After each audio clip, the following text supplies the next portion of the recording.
Today we're getting into the latest Tesla news, including video calling in Teslas, a new Tesla recall, Tesla beating Toyota, and more, so let's get into it, and a special thanks to Fanttik for sponsoring a portion of this video.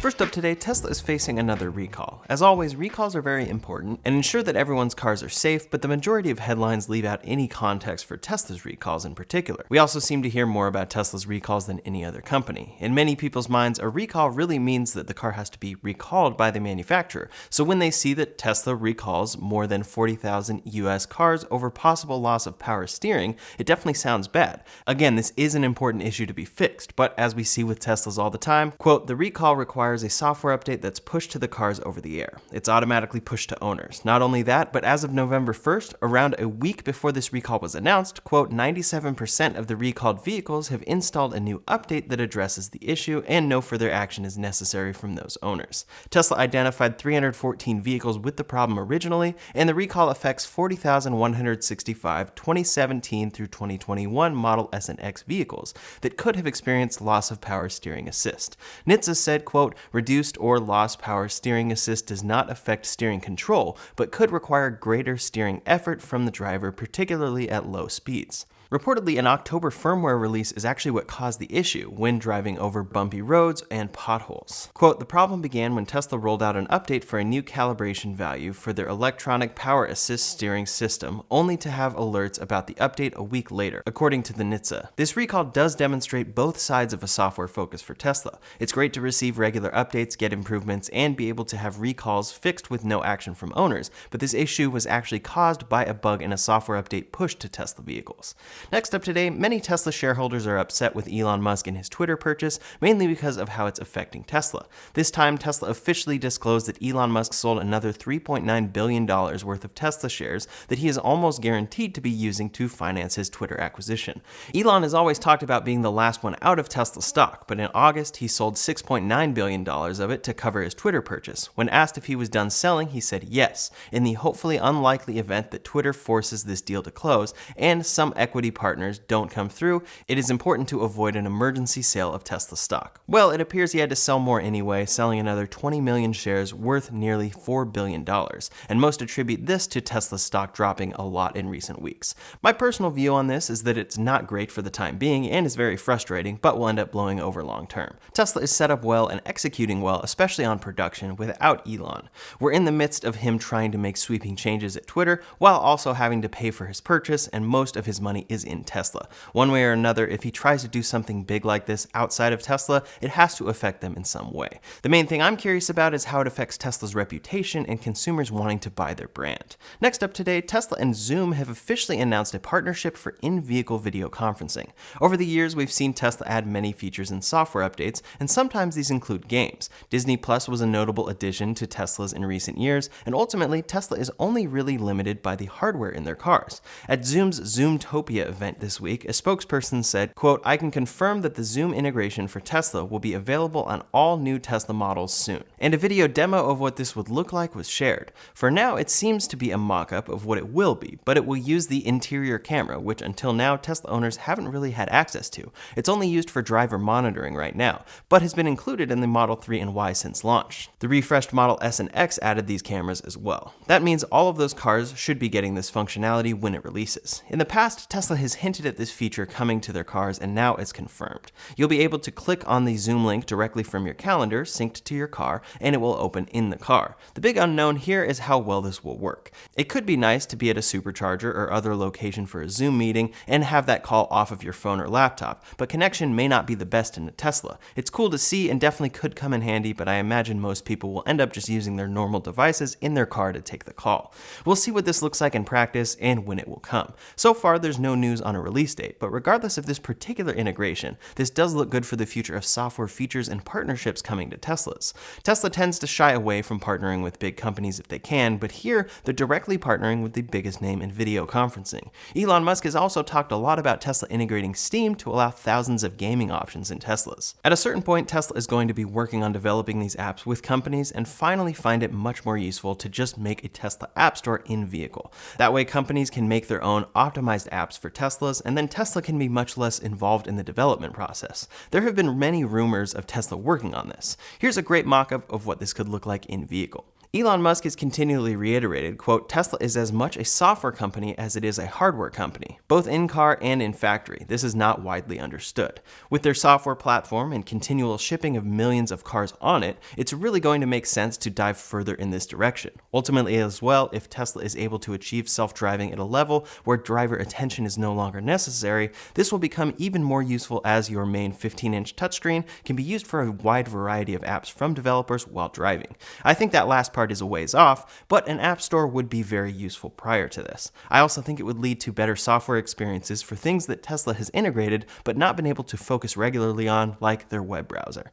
Before we go any further, I'd like to thank today's sponsor, Fanttik, the official sponsor of G2G in the NASCAR World Camping Truck Series. The Fanttik V8 Mate is a handheld car vacuum that's super compact, but still has the power to clean tight crevices in your car. It's perfect for Tesla owners as it's engineered for extreme portability and has double the suction of other handheld vacs. It also has a variety of practical accessories, a dual-layer filtration system, and USB-C fast charging in as little as 2 hours. The Fanttik V9 Mate is even more powerful, with 13 kilopascals of suction power. It's a professional vacuum with a 4-foot flexible, retractable hose and even more multifunctional attachments, so you can reach every nook and cranny in your car. It also has an intelligent digital display that you can use to easily switch between high and low gear. Both vacuums can be maneuvered easily under, over, and in between your seats with attachments made specifically for vehicles. To check out the Fanttik V8 or V9 Mate for yourself, click the link in the description below. For a limited time, select the Amazon coupon at checkout and use my discount code RyanV8Mate or RyanV9Mate respectively for a total of 20% off your order. Next up today, a new report is illustrating just how profitable Tesla is. Their cars are priced high, and in some ways this is due to supply chain issues and the cost of batteries. At the same time though, Tesla's profit margins are the best in the industry. So much so that Tesla is now earning 8 times more per vehicle than Toyota. This comes from data showing Tesla's reported $3.29 billion in net profit last quarter, compared with Toyota's roughly $3.15 billion.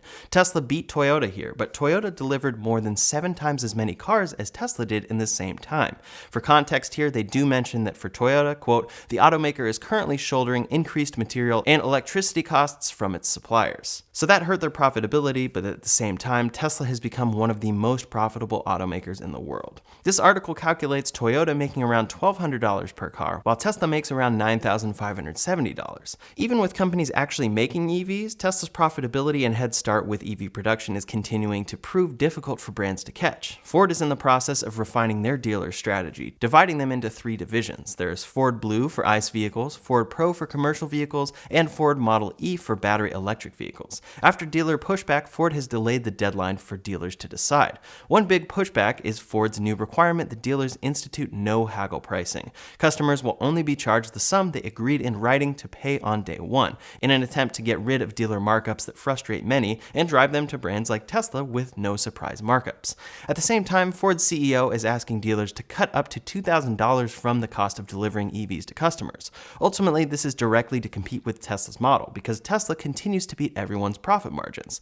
This is largely because they're vertically integrated, and Ford is now as well trying to do the same thing in other ways. Ford's electrification chief, Doug Field, shared recent thoughts on bottlenecks that could be facing EVs today. His main ones are inadequate charging networks and limited availability of raw materials. Quote, the companies that go very, very far upstream, capture the materials years ahead of time, lock them up, and build a clear strategy around the battery supply chain will win. This type of change is going to push companies to vertically integrate in ways that they haven't been used to in many, many decades. Essentially, this is the strategy that Tesla is already doing. We're really seeing companies back off on Tesla criticism and use Tesla as a model for their future vehicle plans. Last up today, some updates about other automakers. Porsche announced that they have produced their 100,000th Taycan electric car. Porsche said, quote, on November 7th, the 100,000th Taycan rolled off the production line. The milestone car left the assembly line about 3 years after production first started at the main plant in Zuffenhausen in September 2019. The Neptune Blue Taycan Turbo S is destined for a customer in the United Kingdom. The Taycan is really taking off and proving to be a large portion of Porsche's sales. Quote, Porsche delivered just over 300,000 vehicles globally last year, and 41,296 of them were the all-electric Taycan, which even sold more globally than the Porsche 911 last year. As a result of these sales, Porsche has pushed up their electrification goals, saying they plan for 50% of their sales to be electric in 2025 and 80% to be electric in 2030. Right now, the Taycan is most popular in the US, China, and UK/Ireland. Great to see this car doing so well. It's a solid product and is really proving to help out Porsche's future. Over at Volvo, they officially unveiled their EX90. This is their follow-up to the XC90 SUV and makes a lot of great changes. It brings a range up to 300 miles per charge and a starting price under $80,000. The first version of this car will come with a dual-motor all-wheel drive powertrain, a 111 kilowatt-hour battery, and 0 to 60 in 4.7 seconds, which actually beats the stock Model Y. And it will be able to do bidirectional charging. Especially for its size, that's an impressive range on that battery pack, and a big improvement over previous years. They say it can be recharged from 0 to 80% in 30 minutes. For driver assist, they call it Ride Pilot, and it utilizes LiDAR. They say their system can see 250 meters ahead in complete darkness, and that it also includes 16 ultrasonic sensors, 8 cameras, and 5 radar systems standard. All of this, along with the design of the vehicle itself, contributes to this SUV being the safest vehicle Volvo has produced. Those sensors are in stark contrast to Tesla's, which now only include cameras. The big upgrade here is that it will be running on NVIDIA's Drive computing platform, processing sensor data to power that advanced driver assist system. For infotainment as well, they're using Qualcomm's Snapdragon cockpit platform. Volvo says this will provide, quote, lightning-fast computing power and high-quality graphics on the in-car screens and head-up display. As far as controls, the EX90 is very much going in Tesla's direction, with fewer physical controls. This should enter production in 2023 and looks to be a great premium SUV offering. We'll see how it competes for pricing and overall premium features when it launches. It's a large 7-seater SUV, but Volvo plans to have other more compact vehicles built on this same platform. Audi this week unveiled their renamed Audi Q8 e-tron. This is the 2023 version and brings a lot of improvements. The battery pack is larger, 114 kilowatt hours, up from 95 kilowatt hours previously, and that brings a 300 plus mile range. It also includes 170 kilowatt charging speeds, which should allow it to charge from 10 to 80% in as little as 31 minutes. It's also more efficient than before and includes standard air suspension with up to 3 inches of travel there. There's revised tuning for the air springs and an updated steering ratio. Matrix LED headlights are included but exclusive to Europe for the time being due to regulation, and the interior has 2 main touchscreens integrated into the dash. Pricing is yet to be released for the US, but it is expected to arrive in the US in mid-2023. Car and Driver estimates it keeping its current pricing starting at $71,995. At that pricing, it will surely be competitive with what it delivers. Other specs include a dual motor setup, top speed of 130 miles per hour in the Sport model, 0 to 60 in 4.5 seconds in the Sport model, and more. Really glad to see companies improving their electric offerings in these ways, and particularly increasing range. Multiple electric SUVs becoming available with 300-mile ranges is great to see.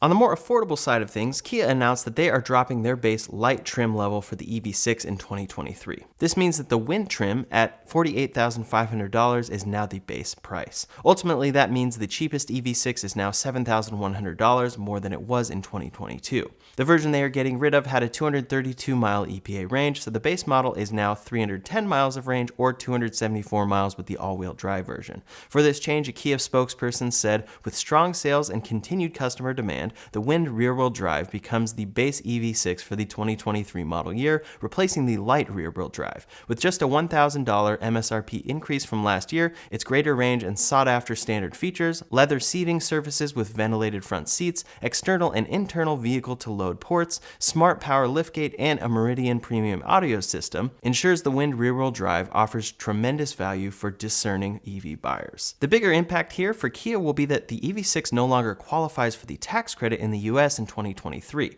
so the base price will actually go up over $14,000 for many people. That's a big change, but there are efforts to try and change this legislation.